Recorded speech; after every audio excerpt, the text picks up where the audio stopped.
কলকাতায় সফরই বলা যায়, সঙ্গে স্ক্রিনিংয়ে আসা এবং এরকম মহারথীর অভিজ্ঞতা নয়, কি বলবেন? একভাবে চিন্তা করলে তো মানে স্পিচলেস হয়ে যাচ্ছি, কারণ ওই যে বললাম রঞ্জনা আমি আর আসবো না, সেই ছোটবেলার সেই গানগুলো, মিঠুন চক্রবর্তী আমাদের কাছে ছোটবেলার আইকন, ওয়ান অফ ওনার সমস্ত কিছু, তো তাদের একটা কাজ দেখতে পারা এবং অনেকের সাথে দেখা হওয়া, আলাপ হওয়া, it's very exciting, very exciting. I am really looking forward to the film. Jazz city তো রিলিজ হবে সামনে সোনি লিভে, বাকি তোরা কাজ দিলে করবো, তোরা যদি দিস করতে তাহলে করবো।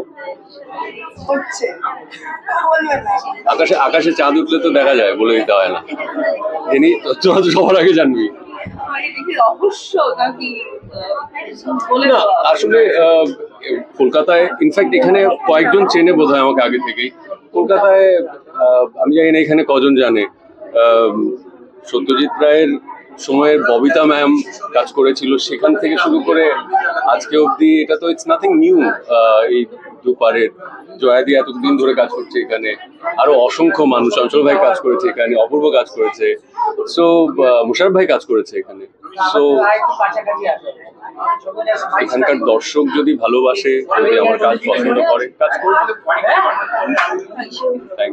বিনোদন জগতের সব খবরাখবর সবার আগে পেতে সাবস্ক্রাইব করুন বিনোদন চিত্র ইউটিউব চ্যানেল আর পাশে থাকা বেল বাটনটি ক্লিক করতে ভুলবেন না।